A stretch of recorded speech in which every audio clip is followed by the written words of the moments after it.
There you go. Oil has become an indispensable part of our everyday life, yet few understand exactly how oil is produced. So today I will briefly talk about how oil is produced, especially focusing on the sucker rod pump and valves in it. So when we think about oil deposited underground, we imagine a kind of pool filled with oil. However, that is quite not true. Oil exists in the tiny pores between mineral grains, and this is called a reservoir. Imagine that there's a cup filled with sand and that somebody put water in it. That is similar to how oil exists underground. So, if oil exists in the tiny pores, how do we produce that oil? Well, we have to pump it out. We have to suck it out.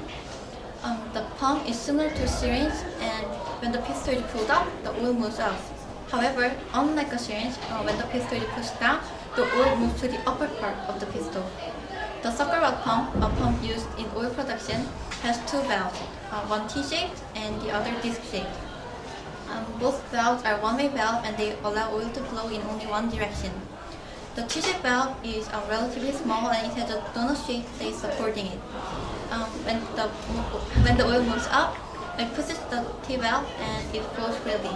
However, when oil tries to move down, the top part of the valve is pressed and therefore blocking the passage. The disc-shaped valve is located at the upper part and it blocks the whole passage, separating the pump into two parts. There are two flaps in the middle, and when the valve moves up, the flaps slide flat. And when the valve moves down, they open and let oil flow through. So, when the pump is first installed, the oil automatically flows in due to differences in pressure. We'll push the T-shaped valve and the flaps of disc-shaped valve and it fills the upper part of the pump. Then the disc-shaped valve is pulled up by a motor and this creates a vacuum underneath. So the oil at the bottom is sucked up to fill the vacuum, and then the oil at the top part is produced. The oil that was sucked up, it moves through the open flap as the valve moves down and it moves to the upper part of the pump. Then the valve moves up again and the oil is produced, and this process is repeated.